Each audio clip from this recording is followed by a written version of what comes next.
Salut, bienvenue dans cette vidéo où nous allons ensemble apprendre à entraîner ta discipline.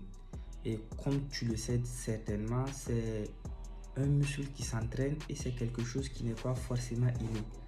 Donc, on va apprendre ensemble à développer ta discipline en trading afin de pouvoir changer tes résultats. Et je le rappelle, cette vidéo, c'est la troisième d'une série de 3 vidéos sur la psychologie en trading, le mental au-dessus du marché. Et nous avons déjà exploré 2 vidéos où nous avons vu pourquoi est-ce que tu perds en trading. Ensuite, pourquoi est-ce que tes émotions ne sont pas le problème. Et là maintenant, pour terminer, nous allons apprendre à entraîner notre discipline. Et si tu n'as pas encore regardé les vidéos précédentes, je t'invite à aller les regarder avant de revenir sur celle-là. Et donc, nous on commence. La discipline, comme je t'ai déjà dit, c'est quelque chose qui n'est pas inné. Ça, tu le sais déjà. Et ce n'est pas une question de caractère, ce n'est pas une histoire de volonté aussi comme beaucoup le pensent. C'est quelque chose qui s'entraîne et avec certaines pratiques, surtout en trading, on peut arriver à développer notre discipline et à enfin devenir un trader discipliné sur les marchés qui respecte son plan. Et là, nous allons voir pourquoi est-ce que la volonté, elle ne suffit pas. La volonté, c'est une ressource qui est limitée. Elle finit toujours par s'épuiser. Lorsque tu rentres en drawdown, lorsque tu subis de grandes séries de pertes, lorsque tu es fatigué ou que certains événements extérieurs à ta vie commencent à te stresser, tu finis par craquer et tu retournes toujours dans tes vieilles habitudes à reprendre encore et encore les mêmes cycles. Mais avec des routines bien construites, tu peux les exécuter automatiquement sans avoir besoin de réfléchir. Tu n'as pas besoin d'être de bonne humeur pour pouvoir le faire. Tu résistes lorsque tu passes par des périodes de stress et de perte et ça te permet de changer peu à peu tes cycles vicieux pour les transformer en cycles vertueux. Et ainsi, tu vas être capable de construire une cohérence sans avoir besoin de grande volonté. Et sans plus tarder, on va aller directement à ce qui est important. C'est ce que tu dois mettre en place pour développer ta discipline. Et donc là, on va commencer avec la toute première pratique, c'est la carte tampon. Et la carte tampon, qu'est-ce que c'est? Tu vas prendre une carte et tu vas faire 20 cases comme ici. Et ton objectif, ça va être de cocher toutes les 20 cases. Et tu vas cocher chaque case lorsque tu vas respecter ton plan. Chaque jour, lorsque tu respectes ton plan, tu finis, tu viens et tu coches. Mais attention, dès que tu fais une erreur, tu recommences à zéro. Donc, tu peux cocher 10 cases comme par là, par exemple. Mais si au 11e trade que tu exécutes, tu fais une erreur, tu recommences une nouvelle carte. Et ton objectif, c'est de pouvoir collecter les cartes tampons encore et encore. C'est quelque chose de visuel qui te ramène chaque fois sur ton objectif. Et là, tu vas détourner ton cerveau qui ne va plus penser à gagner ou à perdre, mais qui va plutôt penser en termes de respecter son plan, en fait d'être récompensé en cochant ses cases. Et je t'encourage vraiment à tester cette pratique-là. Tu as juste besoin d'une feuille, tu la divises et franchement, je pense que tu verras des résultats. Et donc là, nous avons toutes les règles pour pouvoir mettre en place la carte tampon. Et comme je t'ai déjà dit, elle va déplacer ton focus de gagner vers cocher. Et ça, c'est un processus que tu contrôles à 100%. Et tu sais, 20 trades, c'est pas super énorme. Mais ton objectif, c'est de collecter encore et encore ces 4 tampons de 20 trades. La deuxième pratique, c'est la simulation de Monte Carlo. C'est certainement un nouveau mot pour beaucoup d'entre vous. Et si vous voulez, je pourrais vous faire une vidéo spéciale sur les simulations de Monte Carlo. Mais il y a plein d'outils en ligne qui te permettent de faire des simulations sur des milliers et des milliers de trades. En gros, tu entres les paramètres de ton système de trading, le win rate et le RR moyen. Et là, le logiciel, il va te permettre de générer différentes equity curves que tu peux avoir avec ton système. Et là, tu vas voir qu'il y a des systèmes qui sont rentables, qui peuvent aller être perdants pendant 15, 20, même 30 trades. Mais par finir, lorsque on exécute les 100 trades dans la simulation, tu vas voir que le système, il est super profitable.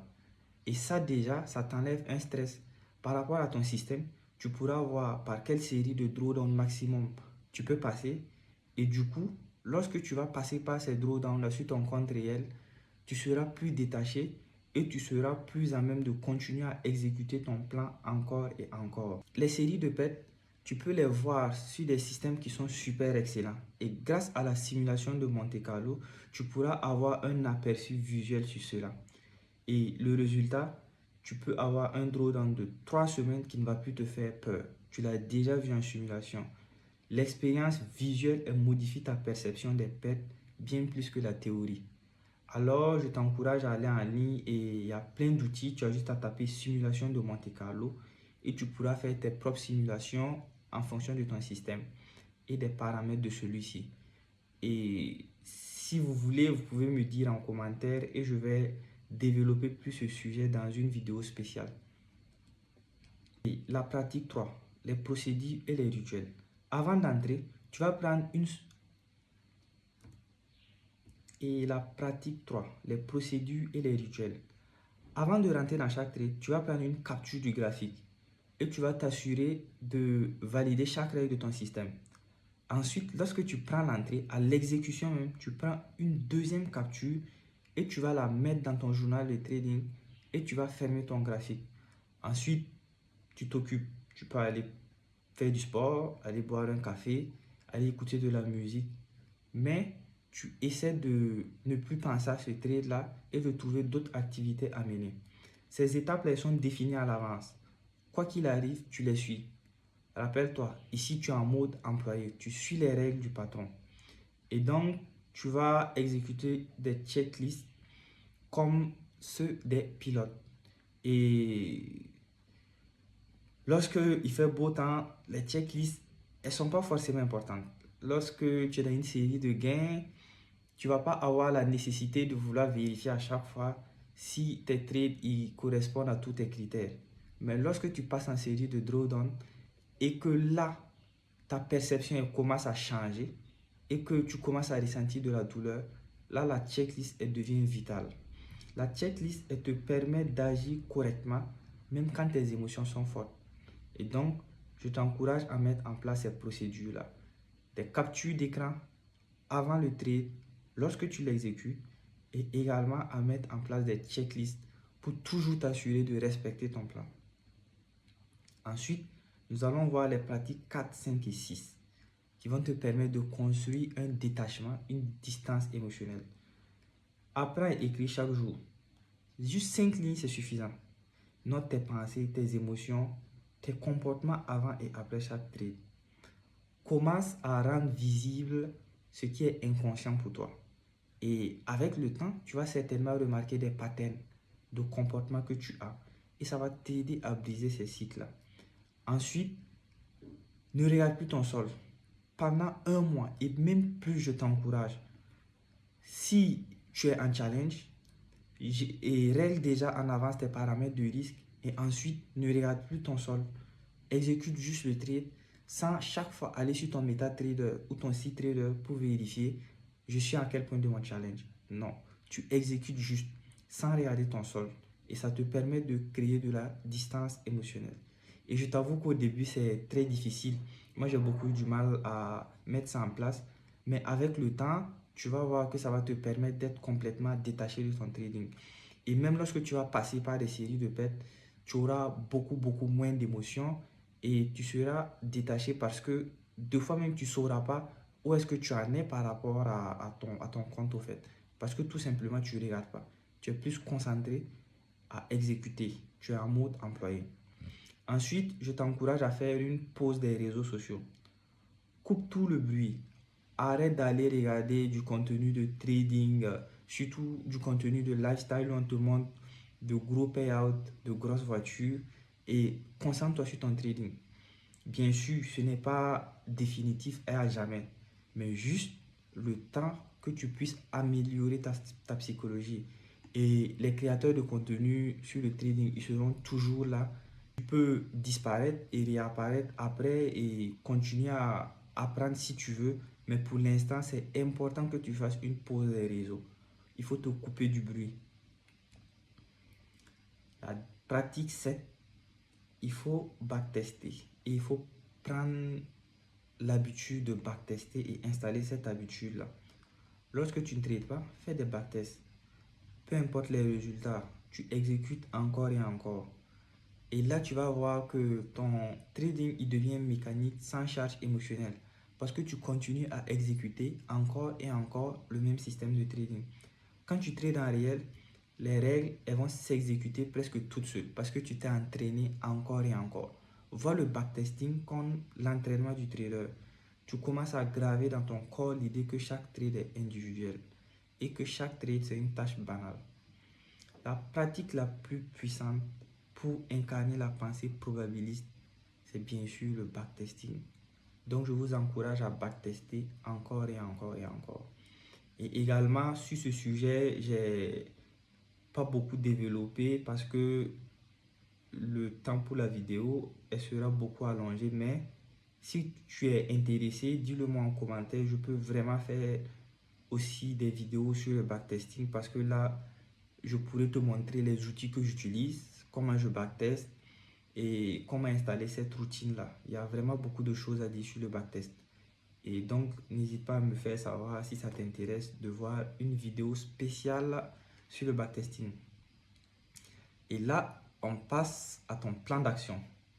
Et là, c'est pas sur une seule semaine, c'est sur 3 semaines. La première semaine, tu vas utiliser une carte tampon et tu vas faire une diète des réseaux pendant juste 7 jours. Donc, 7 jours, tu fais ta carte tampon, tu prends ta feuille, tu divises et tu également te coupes des réseaux. Durant la deuxième semaine, tu vas commencer à ne plus regarder ton sol et tu vas commencer à adopter les rituels qu'on a vus. La troisième semaine, tu commences à installer l'habitude de backtester. 20-30 minutes par jour. Pas obligé de backtester des heures et des heures. Et ensuite, chaque fois, tu vas apprendre à faire des simulations de Monte Carlo pour voir les différents scénarios de ton système. Et donc ça, c'est ton plan d'action. Tu peux noter et commencer à implémenter ça dès maintenant. On tire déjà à la fin de cette vidéo et nous avons vu que la discipline, elle se construit et que la volonté, elle seule, elle ne suffit pas. Et nous avons vu des pratiques pour te permettre de développer ta discipline. Et comme on l'a déjà vu dans la vidéo précédente, le fait de changer de comportement, ça va te permettre de changer tes croyances. Et donc, la compréhension intellectuelle, elle seule, elle ne suffit pas. Il te faut changer tes actions pour ensuite changer ta croyance. Et ces actions-là, elles vont te permettre de changer tes croyances.